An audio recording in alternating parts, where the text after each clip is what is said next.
ምሳና ክነብር አማና ክሓድር ካብ እግዚአብሔር ዝተዋህበና በገንዘብ ዘይግዛእ በጾም ጸሎት ዘይግዛእ ቁኑዕ ሰብ ብምዃንካ ዘይግዛእ ነገር ግን ምሕረት እግዚአብሔር አምላኽ ከምኡ ብምብዝሑ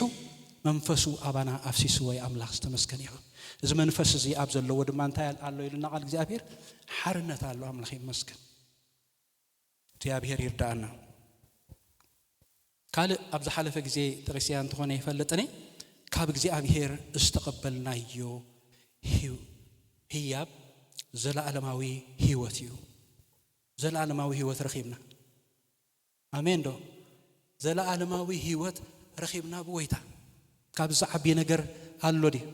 አታሎዲ እስከ ንገሩኒ ካብ ዝዓቢ ነገር ወላሓን ናይ ዘለዓለም ህይወት ንዑ ብምእማንሲ ናይ ዘለዓለም ህይወት ረኺብና እቲ ቃል ሲምፕል ክመስል ይኽእል ይኸውን ነገር ግን ነዛ ህይወት እዚ አኽርኹ ሰባት ብግንደይ ነገር ክኸዱ ከለዉ ንርኢ ናይ the world of religion ክንመሃር ከለናሲ ብዙሓት ሃይማኖታት ነዛ ድሕሪ after life ትብልዋ after life ትብል ነገር ንኽረኽቡሲ ደይገብርዎ ነገር የለን ወላ ብትባህልና ሃገርና እንተ ዳሪኢናውን ጽድቅ ምእንቲ ክረኽቡ ፍሑኽ ክብሉ ከለዉ ኢና ንርኢ ጎይታ ግን ወሃቢ አምላኽ ስለ ዝኾነ ዛ ዘለዓለማዊ ህይወት ብጻዕርናን ብድኻምናን ዘይኮነሲ ብኸምኡ ዘለዓለም ህይወት ሂቡና ኢየሱስ ክርስቶስ ኣብ ቀዳማይ ዮሐንስ 5:11 አምላኽ ናይ ዘለዓለም ህይወት ከም ዝሃበና እቲ ምስክር እዚ እሞ እዛ ህይወት እዚኣ ኣብ ወዱ ኣላ እቲ ወዲ ዘላቶ እቲ ወዲ ዘለዎ ህይወት ኣለዎ ወዲ አምላኽ ዘይብሉ ግን ህይወት የብሉን ዝብል ቃል ንረክብ ሳልሳይ ህያብ ናይ እግዚአብሔር ንዓና ናይ ዘለዓለም ህይወት ኣነ መልእኽተ ይተሓላለፍ ኣለኹ አሜን ተዘይልኩም ናትኩም ጉዳይ ማለት እግዚአብሔር ይመስገን ኣነ ግን ናይ ዘለዓለም ህይወት ረኺበ አምላኽ ይመስገን ድመጽኹሉ ድሕረ ባይታ ብዙሕ ብብራናታት ዝተጻሕፈ መጽሓፍቲ ኣሎ ጽድቂ ከመይ ጌርካ ከም ትረክብ ዝገልጽ እና መብዛሕትኡ ጊዜ ቶም ሓላው ናይ ቤተ ክርስቲያን ዝነበሩ ብጣዕሚ እዮም ዝፈትውን ነይሮም ፈላሲ መፍቱሕ ናይ ቤተ ክርስቲያን ይቡን እሞ ኣብኡ ይግንጽል ተንበብኩሲ ናይቶም ዝሓለፉ ቅዱሳን ከመይ ጌሮም ንኣምላኽ የገልግልዎ ከም ዝነበሩ ብግእዝ ኣንቢበስ ናተይ ዝኾነ እምነት መስሪተ ማለት እዩ ንክርስቶስ ኣይፈልጦኒ ነገር ግን ጽድቂ ክረክብ ክብልሲ በቃ ገለገሊኦም ቅዱሳን ናብ ጎቦ ይድይሞ ደይቦም ከኻኡ ሸለው ኢሎም ወርዱ ድሓር መሊሾም እንደገና ይድቡ ድሓር ካሸለው ኢሎም ወርዱ አበይ ከደ እሞ ሸለው ክብል ኣነ በኽሪ ሓቢ ድሓር እንደገና ኣኒ ገሊኦም ክሳዕ ክሳዶም ተቐቢሮም ድማ ጾም ጸሎት ይኣቱ ዝብል ካሪ ሕጂ ናኺዳነ ምህረት በሃል ኣሎ ማይ ጨሆት ሓሊፍካ ኣብኡ ደለው ፈላሲ ሓሊፈና ኸርኩ ይቅድስ ስለ ዝነበርኩ በቃ እዛ ሰሙን እዚኣ ኣብዚኣ ንኣምላኽ ክረኽቦ ደሊ ኣለኹ ኢሎም ከመይ ጌርካ ኢኻ ትረኽቦ ኢሎምን በቃ ኣብዚ ወላ ሓደ ሰብ ስለ ዘይመጽእ ማይ ጨሎት ነገር ኣሎ ኣብኡ ድኾነ ጉድጓድ ኩዒተስ ፍርቂ ኣብዚ ተቢለ ጽልየ ገለ ኢሎም ሲሒቖም ብጣዕሚ ጻጸ ምስ ወረረካ ንኣምላኽ ከይተማርሩ ዝወደ ኢሎም ሕጂ እንታይ እቲ ጽድቂ ምድላይ እንዲሁ ብዙሕ ክንነግረኩም መኽኣልኩ ነይረ ግን ካብቲ ኩሉ ዝገብሮ ዝነበርኩ ግን እታ ንክርስቶስ ዝፈለጥ ኩላ መዓልቲ ለካ ንኽድሕን ቃልሲ ኣየድልየንን እዩ ክርስቶስ ኣብ መስቀል ኩሉ ነገር ወዲእዎ እዩ ኣታስሙ ይባረኽ ነዘላለም ኩሉ ወዲኡ ናይ ዘለዓለም ህይወት ንዓይ ክበንሲ ካልእ ከዓ ነይሮም ባድረሳዕክዎም ኣባ ኣጋቶን ዝበሃሉ ፈላሲ ነይሮምሲ ብኣፎም ምእንቲ ከይስሕቱስ ኩሉ ጊዜ እምኒ ኣብ ኣፎም የእትው ነይሮም ይብል እሳይ ፈተንክዋን ግን ካብ ምሒር ክስታይ ምባለይ ግን ስቕ ምባለይ ሽዑብ ብጣዕሚ የስቕ ድብል ነይረ ምስቶም ኣቐሽቲ ሕጂ ካብ ምሒር ስቕ ምባለይ ግን ኣባ ኣጋቶን ኢሎም እዮም ዝፅውዕኒ ነይሮም ወኣምኒ ኮ ይወሓጥኩን ግን ድሓን ኣባ ኣጋቶን ብዙሕ ኣይዛረብኒ ማለት እዩ ብዙሕ መንገዲ ኣለዉ ሰባት ክድሕንሉ ዝደልዩ ኣብ ቡዲዝም ዘለው ኣብ ምስልምና ዘለው ኣብ ሽንቶይዝም ዘለው ኣብ ሂንዱይዝም ዘለው ኩላቶም ነንመንገዶም ኣምፅኦምሲ እታ ናይ ዘለዓለም ህይወት ክረኽብዋ ኣምፅዑ ቃል እግዚአብሔር ከነገረና ከሎ ግን መንገድን ሓቅን ህይወትን በይኑ ንሱ ጥራይ ምዃኑ ቃል እግዚአብሔር አምላኽ ይነግረና ስሙ ይባረኽ ጎይታ እንታይ ሂቡና ብለኩም ኣለኹ ናይ ዘለዓለም እስከ ዓውና ናይ ዘለዓለም ህይወት ንበል ናይ ዘለዓለም ህይወት ሂቡና አምላኽ ናይ ዘለዓለም ህይወት ከም ዝሃበና እቲ ምስክር እዚ እሞ እዛ ህይወት እዚኣ ኣብ ወዱ ኣላ እቲ ወዱ ዘለዎ ህይወት ኣላቶ ወዲ አምላኽ ዘይብሉ ህይወት የብሉን ዝብል ቃል ኣሎና እንደገና አብ ዮሐንስ ምዕራፍ 10 ቁጥር 28 አነ ናይ ዘለዓለም ሕይወት እህበን ንዘለዓለም ድማ ኣይጠፍኣን እየን ካብ ኢደይ እውን ዝምንዝዐን የልቦን ኢሉ እግዚአብሔር አምላክ አነ እንታይ ይህበን ናይ ዘለዓለም ሕይወት ይህበን አምላክ ይመስገን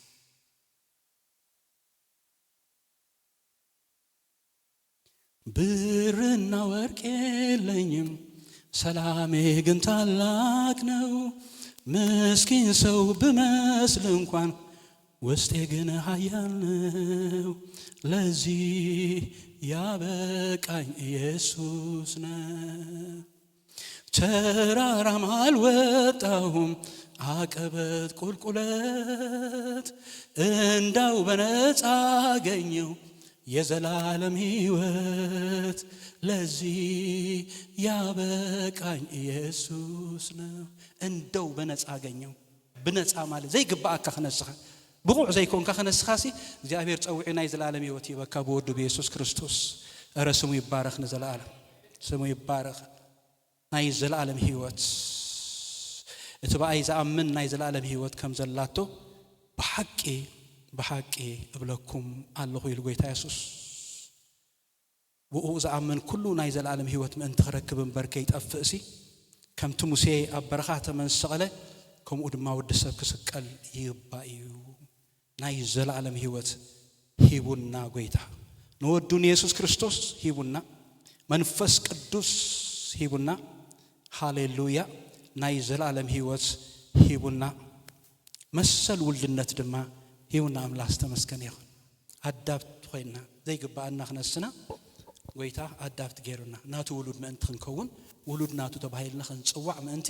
እግዚአብሔር አዳብት ገይሩና ብቃዓት ስለዘለና ዲ ስለዝግባአና ዲ እንተራይልና አይኮነን ካብ ፍቅሩ ዝተልዓለ ግን እትኻል ዝሃበና ህያብ እንታይ እንተራይልና መሰል ውልድነት ዮሐንስ 1:12 ነቶም استقبلوا وزبل كلهم بسمون زعمنوا قنا ولد أملاك خانوا مسل هابهم اسكعون بالكلاتنا مسل هابهم أنا سولد أملاكه ما نم باري خبلني زخل ولا حد يلبن سيطان خصني أيكل سب خصني أيكل موراتنا زبلو خصني أيكلو مخنياتو تقال كيرانا يمسوم زي كونس مسك زيابير ስለዝኾነ መሰል ውልድነት አሎኒ ቃል እግዚአብሔር ከነገረና ከሎ ራአዩ ውሉድ አምላክ ክንባል እተአቦ ከመይ ዝበለ ፍቅሪ ሃበና ከምኡኒና ስለዚህ ዓለም ንዑ አይፈለጠቶን ንዓና ድማ አይትፈልጠን ውሉድ አምላክ ክንባል አቦ ከመይ ዝበለ ፍቅሪ ሃበና ይብለና ውሉድ አምላክ ሃሌሉያ እስከ አነ ውሉድ አምላክ ይንበል ኩላትና ውሉድ አምላክ ጌታ ዘይገበረልና ነገር እኮ የለን ሐዋቴ ድኻታት አይኮናን ሀብታማቲና እንተዳ ተረዲናዮ ሎሚ በኢየሱስ ክርስቶስ ስም ለድሕሪት ዝደቁሰና ዘበለ መንፈስ ካብ ዝሐሰበልና ለድሕሪት ዝመለስና ይጸልማት ኃይሊ በኢየሱስ ክርስቶስ ስም ይወቃ አይሐስኩም ሐዋቴ ነፃ ሁኑ አይሐስኩም በኢየሱስ ክርስቶስ ስም ክርስቶስ ዝኸለ ዋጋ ንሁሉ ይኸውን እትኻብ እግዚአብሔር ዝተዋሃበና ዋጋ ንሁሉ ዝኸውን ዋጋ እዩ ስሙ ይባረክ ነዘላለም بزل زي مسجدنا بوال حنت نجر كان مسجن عين خلانينا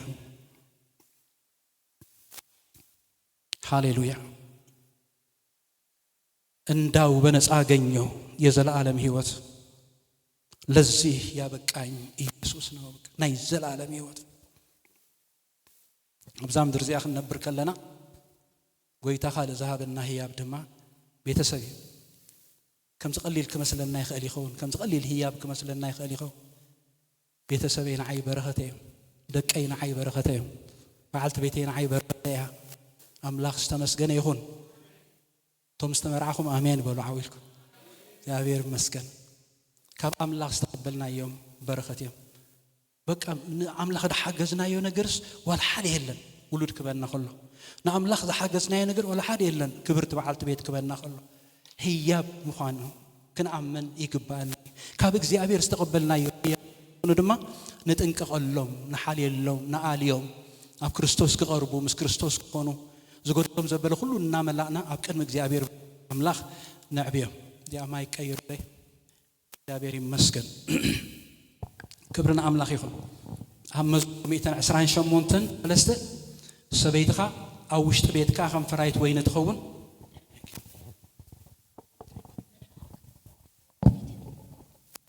ከምኡ ይብል ቃል እግዚአብሔር ውሉድካ ኣብ ዙርያ ማዕድኻ ከም ትኽእል ዓውሊዕ ክኾኑ እዮም እንሆን እግዚአብሔር ዝፈረሰ ከምዚ ኢሉ ክባረኽ እዩ ኣብ ምሳሌ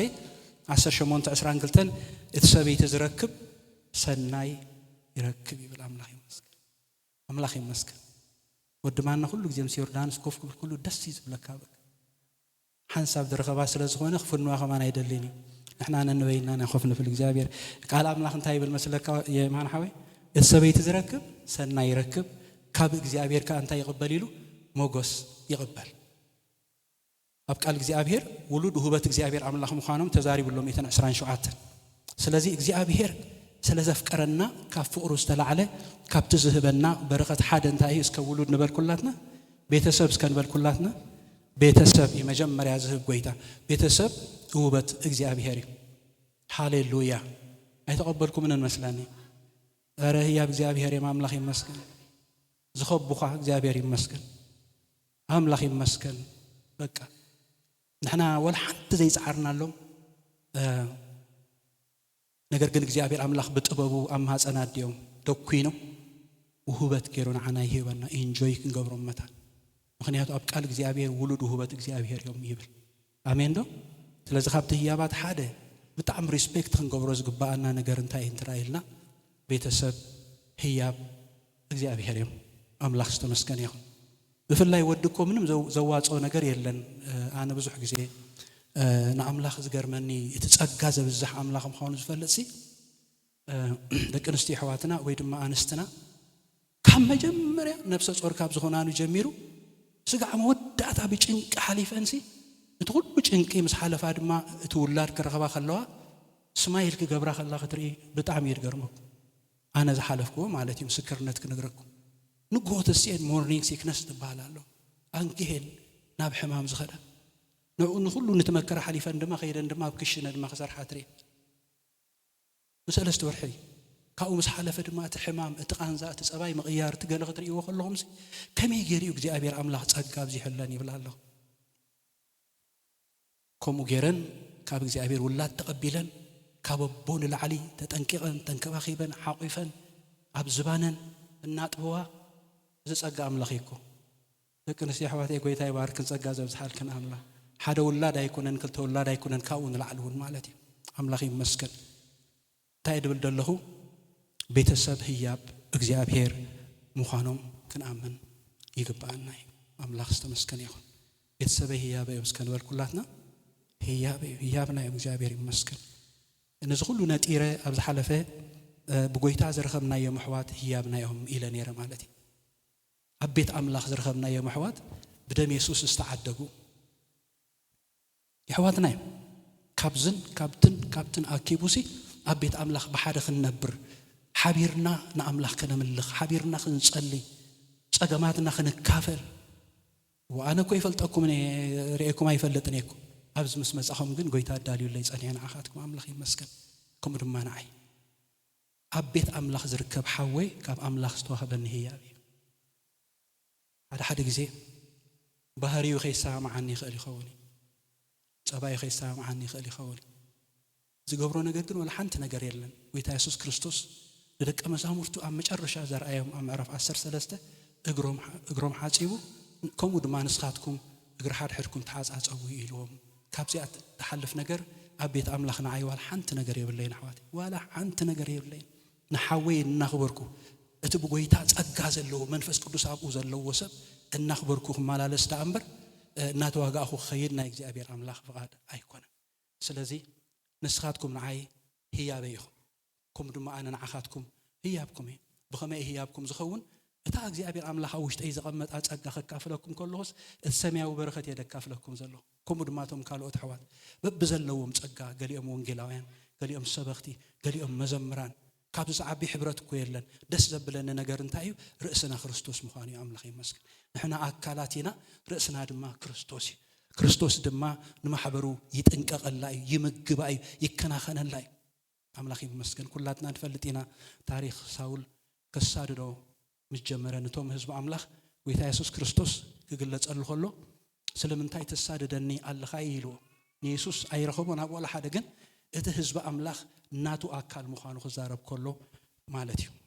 ብጎይታ ዝረኸብናዮም ሕዋት ህያብ ናትናዮም ካብ አምላኽ ዝተቀበልናዮም አምላኽ ይርዳአና ሕዋቴ ነዚ ከነስተውዕል አምላኽ ይርዳአና አሜን ደኽሰማዕ ከነስተውዕል ንሓውና ከይደንቋሽሽ ንሓውና ከይንደፍእ ንሓውና ስዶኻ ባይበልጽ እዩ ከይንብል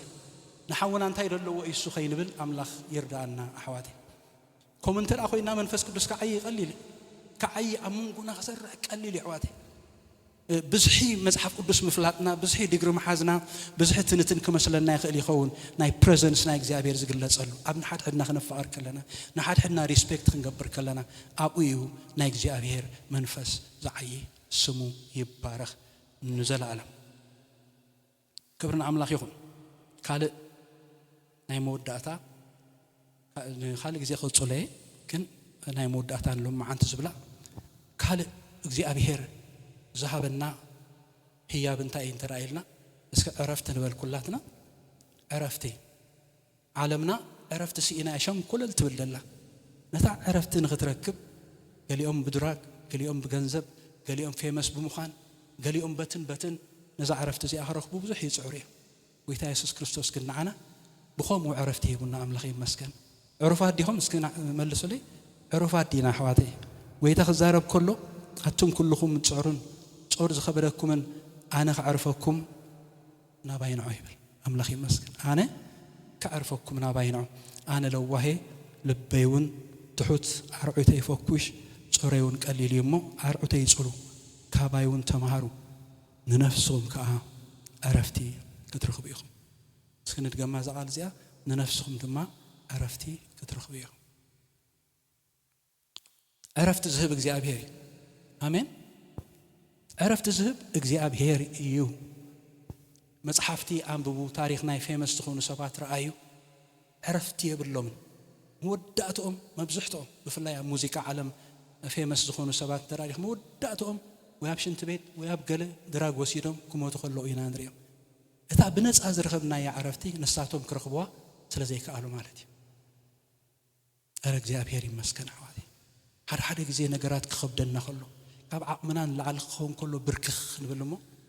እግዚአብሔር ካይ ያዕርፈና በቃ እትኩሉ ሸክመስ ኣብቲ ተንበርኪኽናሉ ዘለና የሰባብሩ በሓጎስ በመዝሙር ነትስ ዝኮ ጸጋ አምላኽ ይመስገን በቀሊሉ ንረኽቦ ነገር አይኮነን ወይታ ካ ክዛረብ ከሎ እንታይ ኢሉ ንነፍስኩም ካ عرفتي ክትረኽቡ ኢኹ እግዚአብሔር ይመስገን ሰማዕና ያቃላብ ልብና ይሕድር ረኽባተይ እግዚአብሔር አምላኽ ዝተመስገነ ይኹን ጎይታን ወዱን ኢየሱስ ክርስቶስ ሂቡናይ ጎይታን መንፈስ ቅዱስ ሂቡናይ ጎይታ ዘላለም ህይወት ሂቡናይ ጎይታ ኸአ መሰል ወልድነት ሂቡናይ ጎይታ ቤተሰብ ሂቡናይ ጎይታ በጎይታ ዝረኸብናዮም አሕዋት ሂቡናይ አሞዳታ ድማ ጎይታ عرفتي ሂቡናይ እዚ ሁሉ በጎይታ ረኺብና ንዑ እንታይ ይግቦ ክብሪ ይግቦ አሜን አለልታ ይግቦ ዳقعتي يقبو كلاتنا تسينا خنصلينا እግዚአብሔር አምላኽ ተመስገነ ሃሌሉያ يعرف كاننا يخا ጎይታ ናይ ዘላለም ህይወት በአኻ ረኺብና ጎይታ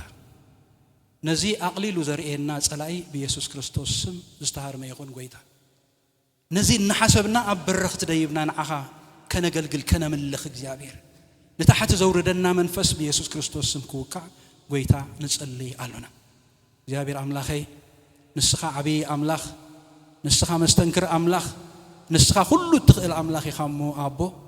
ሎማዓንቲ ነዚ ህዝብ እዚ ክትበጽሕ ዝተምሃርና ይቃላብ ልብና ሓድር እግዚአብሔር ንብርታዕን ህይወትን ክኾነልና ክትረዳእና ንጸልይ ኣለና ንሕብረትና ባርከልና እግዚአብሔር ኣብ ዝኽፉእ ዘመን እግዚአብሔር አምላኽ ደዊልና ተታሒዝና ነገልግል ክንከውን ክትረዳእና ንጸልይ ኣለና ንሕብረትና ዝወቅዕ መንፈስ ይተሃረም በኢየሱስ ክርስቶስ ስም حيل ጸልማት ይወቃ አሜን ደህዋቴ ኩሉ ግብር ዲያብሎስ ይፍረስ በኢየሱስ መልኩዕና አያየረ ዝመጽ ንህዝብ አምላኽ ዘናውጽ ንህዝብ አምላኽ ፍርሕ ዝለቅብ ናይ ጎልያድ መንፈስ በኢየሱስ ክርስቶስ ስም ይወቃ እንብላለና እግዚአብሔር አምላኽ ትብዓት ክትሆነ ህዝብኻ እግዚአብሔር ንኽጽልይ ትብዓት ንኽመስክር ትብዓት ቃልካ ንኽዛረብ ትብዓት ክትህቦ እግዚአብሔር አቦ ንጸልይ ኣለና አምላኸይ ክብርን ምስጋናን አምልኾን ስግደትን نعخا يخون كريستوس يسوع يوسم آمين. لما أنتي ناي وانجيل وفرحهم زلنا تسفش نجيل كامل نعخا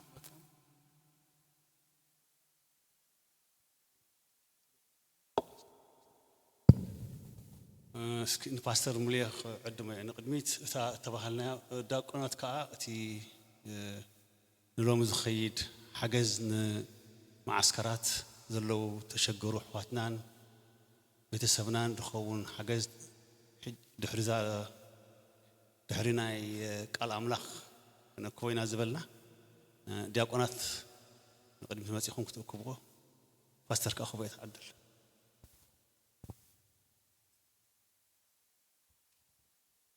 እግዚአብሔር አምላክና استمسገን ይሁን ጣዕም ሸጊራት እንላ ከምት መቀደማይ ዝበልናዮ ነቲ ኣብ ማዓስከራት ዘለው ኣዝዮም ኣብ ሓደጋ ስለ ዘለው ኩላትና ሒዝኩም ሙጽ ኢለኩም ነይረ ዲያቆናት ከዝሩልና ትራክቱና ኣሎ ዝዕደል ትራክቱን ኩኩም ድሕሪ ድማ እተን ሒዝናየን ዝመጻና ክትህቡ ሓደራ ብለኩም ካላይ ድማ ኣብ ኦንላይን ምናልባት ቢዚ ለጌርኩም ክትሕልፉ እትደልዩ ሰባት እንተዳሊኹም ኮይንኩም ቴሌፎን ሂበ ነይረ ምናልባት ሙሴ ሒዝቅያ ተልዲኻ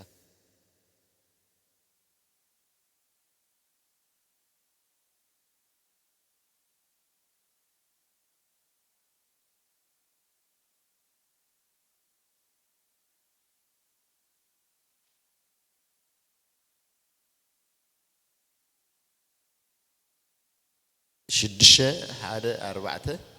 شدشة هذا همشة شدشة همشة تشعت فلايتهم أونلاين زلهم شدشة هذا أربعة